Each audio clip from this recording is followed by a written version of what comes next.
Цензура и преседан. Вака екс-собранискиот спикер Стојан Андов за Алфа ја коментира одлуката на граѓанскиот суд да ја забрани продажбата на книгата до атентатот и по него.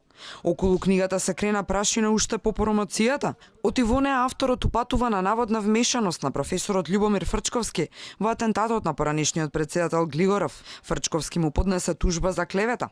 Јас и во времето на Југославија пишував еретички книги кои не му одговараа на тогашниот режим, па никогаш не ми беа забранувани. Ова е преседан и бесмислица. Ова зборува за цензура, зборува лошо за државата. Не е добра слика. Не сум ја добил одлуката, но со адвокатот ќе поднесеме жалба. Би сакал да знам што е тоа што ги натера судиите на ваква одлука.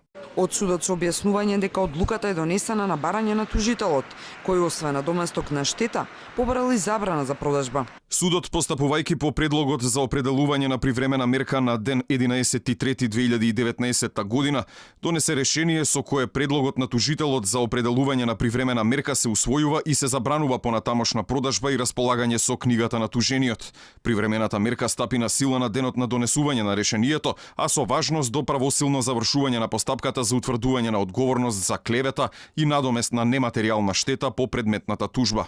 Ова не е прв случај на цензура. Имено во септември, Министерството за култура го осуди и забрани филмот на режисерот Јани Бојаджи, Ругање со Христос, со образложение дека повикувал на насилство по етничка основа.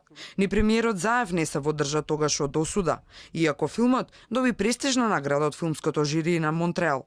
Вчера за цензура обвини актерот Сашо Тасевски. Неговата стендап представа закажана за 31 март во Прилепскиот театар, северно од Македонија, со распродадени како што вели 200 карти, едноставно била откажана од директорката. Причината, рече Тасевски, не вредало ниту да се спомнува.